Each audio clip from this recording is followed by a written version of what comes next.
চালতাবাগানের পুজো মণ্ডপ কতটা ক্ষতিগ্রস্ত হয়েছে সেই ছবি তো আপনারা দেখলেন, এবং সেই সঙ্গে আপনাদের জানিয়ে রাখবো এই বৃষ্টি বিপর্যয়ে কিন্তু শহর কলকাতার একাধিক পুজো মণ্ডপ এইভাবেই ক্ষতিগ্রস্ত। পুজো কমিটির যারা উদ্যোক্তা তাদের মাথায় হাত। অন্যদিকে বইপাড়া, সেখানেও দুর্যোগের জন্য ক্ষতি হয়েছে। এক রাতের বৃষ্টিতে কয়েক লক্ষ টাকার ক্ষতির মুখে কলেজ স্ট্রিটের বই বিক্রেতারা।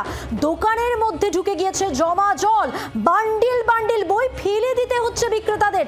দেখুন সেই ছবি, অধিকাংশ বই যা সবে তোলা হয়েছিল পুজোর জন্যই, প্যাকেট খুলে ওঠা হয়নি, সেই সমস্ত ছবি, সেই সমস্ত বই বান্ডিল বান্ডিল করে ধরে ফেলে দিতে হচ্ছে। তার কারণ বৃষ্টি বিপর্যয়, কিছু নেই সেই সমস্ত বান্ডিলে। আর এক একটি দোকানের ক্ষতি হয়েছে কয়েক লক্ষ টাকা। যারা কিছু জিনিস, কিছু বই বাঁচাতে পেরেছেন তারা বিক্রি করে দিচ্ছেন হাফ দামে। 2 টাকা থেকে 5 টাকায় বিক্রি হচ্ছে খাতা, পেন। সব মিলিয়ে পুজোর মুখে বিপুল লোকসানের মুখে কলেজ স্ট্রিটের বই বিক্রেতারা। আর এই অবস্থায় রাজ্য সরকারের সাহায্য প্রার্থনা করছেন তারা। এক রাতের বৃষ্টিতে কার্যত লন্ডভন্ড হয়ে গিয়েছে কলেজ স্ট্রিট। ঠিক যেখানে রয়েছে পরপর কলেজ স্ট্রিটের দোকান, আমি একটু দেখাই, ঠিক এইভাবে বইগুলি ভিজে গিয়েছে। এবং দোকানের মধ্যে, ভেতরের মধ্যে যে ছবিটা আমি একটুখানি দেখাতে বলবো, দোকানের মধ্যে জল থই থই করছে।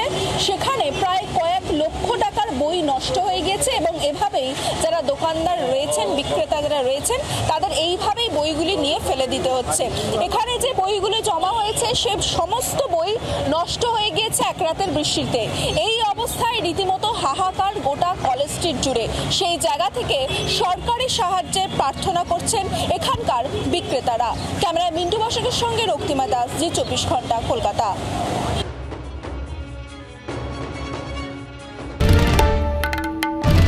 বাংলার আওয়াজ, বাঙালির আবেগ, জি 24 ঘন্টা।